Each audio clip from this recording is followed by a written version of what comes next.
ਮਨਵੀਰ ਕੌਰ ਬਹੁਤ ਹੀ ਸੋਹਣੀ ਸੀ। ਉਹ ਇੰਨੀ ਜ਼ਿਆਦਾ ਸੋਹਣੀ ਸੀ ਕਿ ਜਿਸ ਦਿਨ ਉਸਦੇ ਘਰ ਵਾਲੇ ਨੇ ਉਸਨੂੰ ਪੇਕਿਆਂ ਤੋਂ ਲੈਣ ਜਾਣਾ ਹੁੰਦਾ ਤਾਂ ਉਸਦੇ ਆਂਢ ਗੁਆਂਢ ਦੇ ਦਿਓਰ ਜੇਠ ਪਿੰਡ ਦੇ ਅੱਡੇ 'ਤੇ ਜਾ ਖੜ੍ਹ ਜਾਂਦੇ ਕਿ ਅੱਜ ਮਨਵੀਰ ਕੌਰ ਆਵੇਗੀ। ਮਨਵੀਰ ਲਾਲ ਸੂਹੇ ਰੰਗ ਦਾ ਸੂਟ ਪਾ ਬੱਸ ਵਿੱਚੋਂ ਉਤਰਦੀ।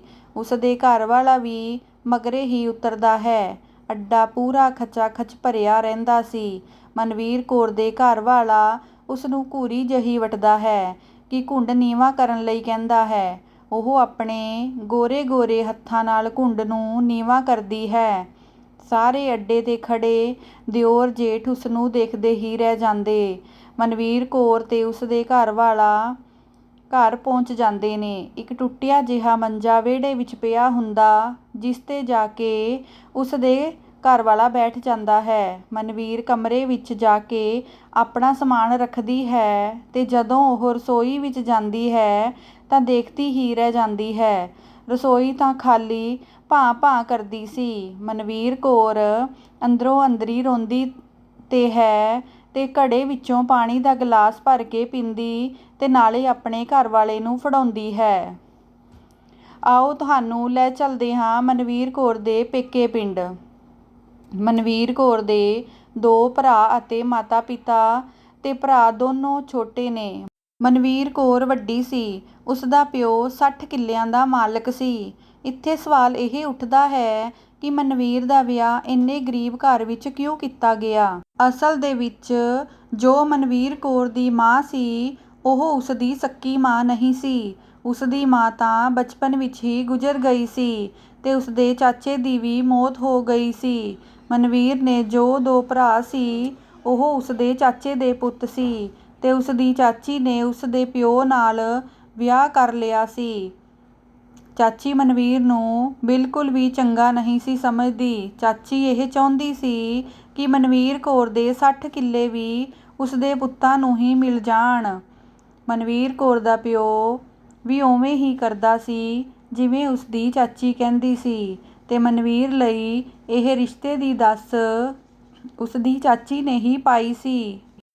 ਉਸਦੇ ਪਿਓ ਨੇ ਬਿਨਾਂ ਘਰ-ਬਾਰ ਦੇਖੇ ਮਨਵੀਰ ਕੌਰ ਦਾ ਵਿਆਹ ਕਰ ਦਿੱਤਾ। ਨਾ ਤਾਂ ਉਸਦੀ ਚਾਚੀ ਉਸਨੂੰ ਮਿਲਣ ਆਈ ਤੇ ਨਾ ਹੀ ਕਦੇ ਉਸਦਾ ਪਿਓ।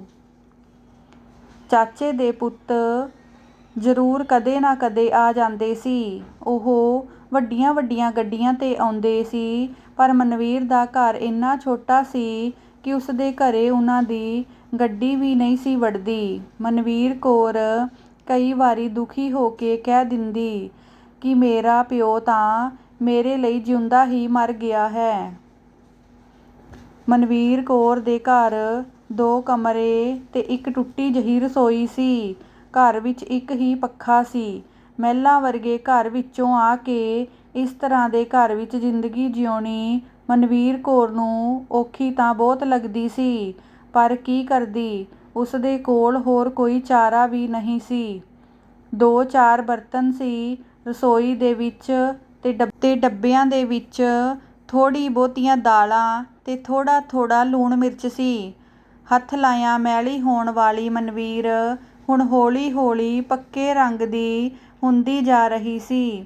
ਉਸਨੇ 3 ਮੱਝਾਂ ਰੱਖ ਲਈਆਂ ਸੀ ਤੇ ਉਹਨਾਂ ਦਾ ਦੁੱਧ ਪਾ ਕੇ ਗੁਜ਼ਾਰਾ ਕਰਨ ਲੱਗੀ। ਪਰ ਉਹ ਆਪਣਾ ਪੇਕਾ ਪਿੰਡ ਯਾਦ ਕਰਕੇ ਬਹੁਤ ਰੋਂਦੀ ਸੀ। ਚਾਚੇ ਦੇ ਪੁੱਤ ਕਿਤੇ 2-4 ਮਹੀਨਿਆਂ ਬਾਅਦ ਗੇੜਾ ਮਾਰਦੇ ਤੇ ਉਸਨੂੰ 1-2 ਸੂਟ ਬਣਾ ਕੇ ਦੇ ਜਾਂਦੇ। ਉਸਦੇ ਗੇਟ ਦੇ ਵਿੱਚ ਵੱਡੀ ਗੱਡੀ ਦੇਖ ਕੇ ਆਂਢ ਗੁਆਂਢ ਦੀਆਂ ਔਰਤਾਂ ਪੁੱਛਦੀਆਂ ਕਿ ਕੌਣ ਆਇਆ ਸੀ। ਜਦੋਂ ਮਨਵੀਰ ਕੌਰ ਕਹਿੰਦੀ ਕਿ ਮੇਰੇ ਭਰਾ ਆਏ ਸੀ ਤਾਂ ਉਹਨਾਂ ਨੂੰ ਯਕੀਨ ਨਾ ਆਉਂਦਾ ਕਿ ਇਹਦੇ ਭਰਾ ਪੂਰੇ ਸੋਹਣੇ ਸਰਦਾਰ ਬੰਦੇ ਨੇ ਤੇ ਇਹਨੂੰ ਇੰਨੇ ਗਰੀਬ ਘਰ ਕਿਉਂ ਵਿਆਹਿਆ। ਹੁਣ ਮਨਵੀਰ ਦੇ ਵਿਆਹ ਨੂੰ 2 ਸਾਲ ਹੋ ਗਏ ਸੀ। ਉਸਦੇ ਗੇਟ ਵਿੱਚ ਆ ਕੇ ਇੱਕ ਗੱਡੀ ਰੁਕੀ। ਗੱਡੀ ਵਿੱਚੋਂ ਉਸਦੇ ਚਾਚੇ ਦਾ ਪੁੱਤ ਨਿਕਲਿਆ। ਉਸਨੇ ਹੱਥ ਵਿੱਚ ਮਠਿਆਈ ਦਾ ਡੱਬਾ ਤੇ ਇੱਕ ਕਾਰਡ ਸੀ। ਅੰਦਰ ਆ ਕੇ ਉਸਨੇ ਕਿਹਾ, ਘਰੇ ਆ ਭੈਣੇ। ਮਨਵੀਰ ਭੱਜ ਕੇ ਗਈ ਅਤੇ ਕਿਹਾ, ਹਾਂ ਵੀਰੇ ਘਰ ਹੀ ਆ, ਆਜੋ ਤੁਸੀਂ। ਉਸਦੇ ਭਰਾ ਨੇ ਉਸ ਨੂੰ ਕਿਹਾ ਕਿ ਲੈ ਭੈਣੇ, ਤੇਰੇ ਭਰਾ ਦਾ ਵਿਆਹ ਹੈ, ਤੂੰ ਤੇ ਜੀਜਾ ਜੀ ਨੇ ਜ਼ਰੂਰ ਆਉਣਾ ਹੈ। ਮਨਵੀਰ ਦੀ ਹੈਰਾਨੀ ਦੀ ਹੱਦ ਨਾ ਰਹੀ। ਉਸਨੇ ਆਪਣੇ ਵੀਰ ਨੂੰ ਕਿਹਾ ਕਿ ਵੀਰੇ, ਤੁਸੀਂ ਤਾਂ ਚਾਚੀ ਤੋਂ ਡਰਦੇ ਮੈਨੂੰ ਮਿਲਣ ਵੀ ਨਹੀਂ ਆਉਂਦੇ, ਹੁਣ ਤੁਸੀਂ ਮੈਨੂੰ ਵਿਆਹ 'ਤੇ ਕਿਵੇਂ ਬੁਲਾ ਲਿਆ?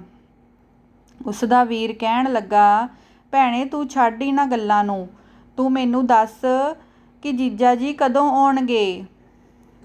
ਮਨਵੀਰ ਨੇ ਕਿਹਾ ਕਿ ਉਹ ਤਾਂ ਫੈਕਟਰੀ ਵਿੱਚ ਕੰਮ ਕਰਦੇ ਨੇ, ਉਹ ਤਾਂ ਸ਼ਾਮ ਨੂੰ ਹਨੇਰੇ ਹੋਏ ਹੀ ਘਰ ਆਉਂਦੇ ਨੇ।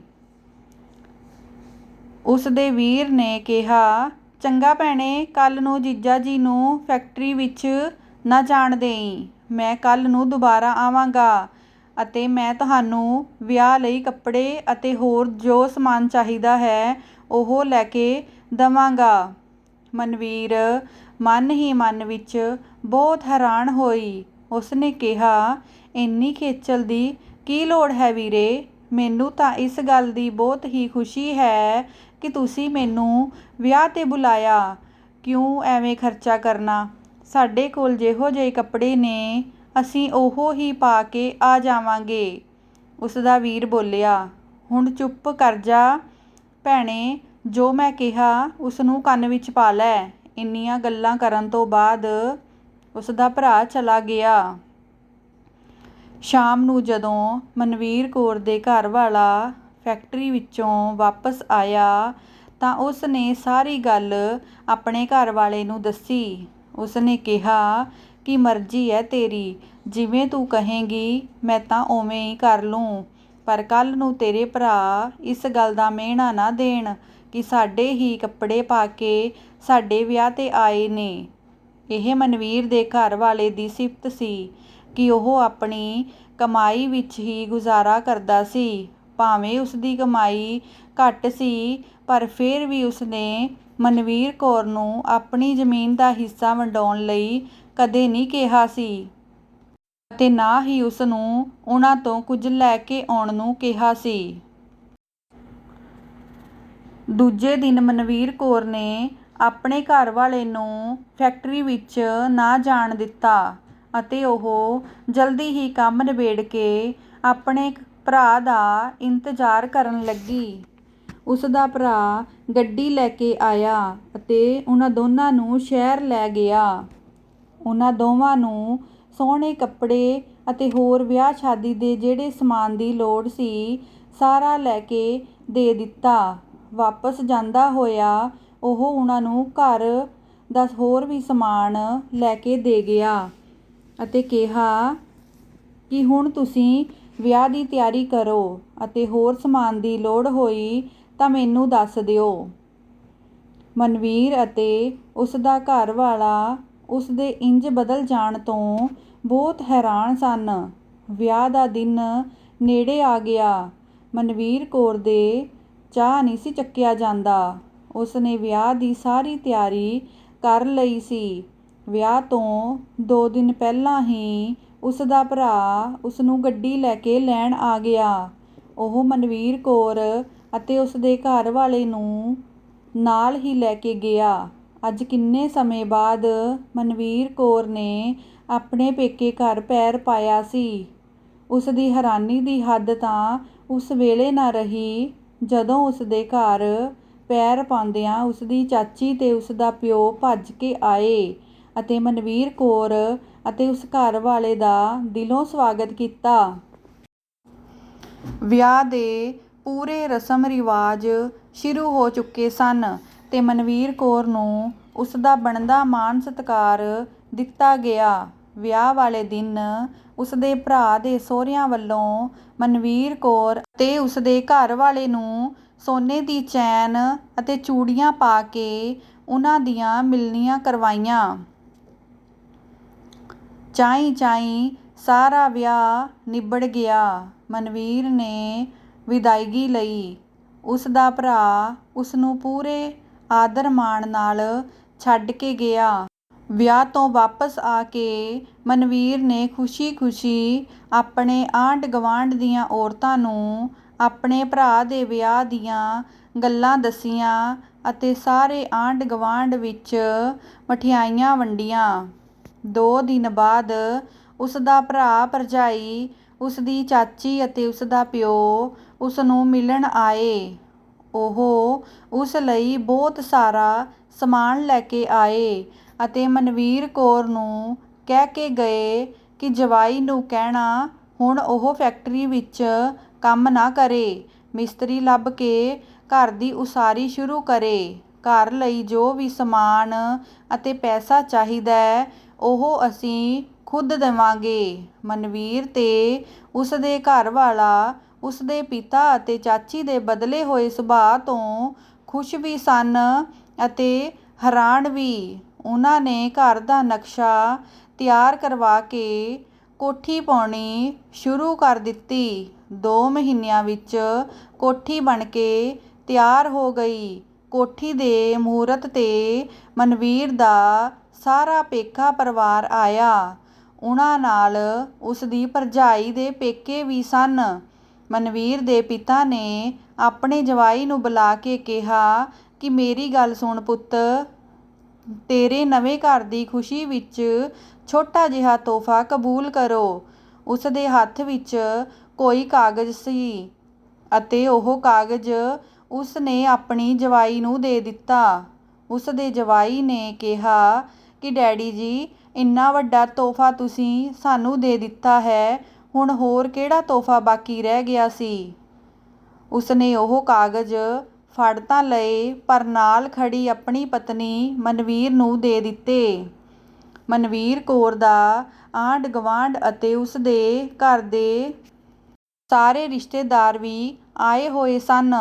ਸਾਰੇ ਹੈਰਾਨੀ ਨਾਲ ਵੇਖ ਰਹੇ ਸਨ ਕਿ ਇਹ ਕਿਹੜਾ ਤੋਹਫ਼ਾ ਹੈ ਜੋ ਉਸ ਦੇ ਪਰਿਵਾਰ ਵਾਲਿਆਂ ਨੇ ਉਸ ਨੂੰ ਦਿੱਤਾ ਹੈ। ਮਨਵੀਰ ਕੌਰ ਨੇ ਕਾਗਜ਼ ਖੋਲ੍ਹੇ ਅਤੇ ਉਹ ਚੌਂਕ ਗਈ।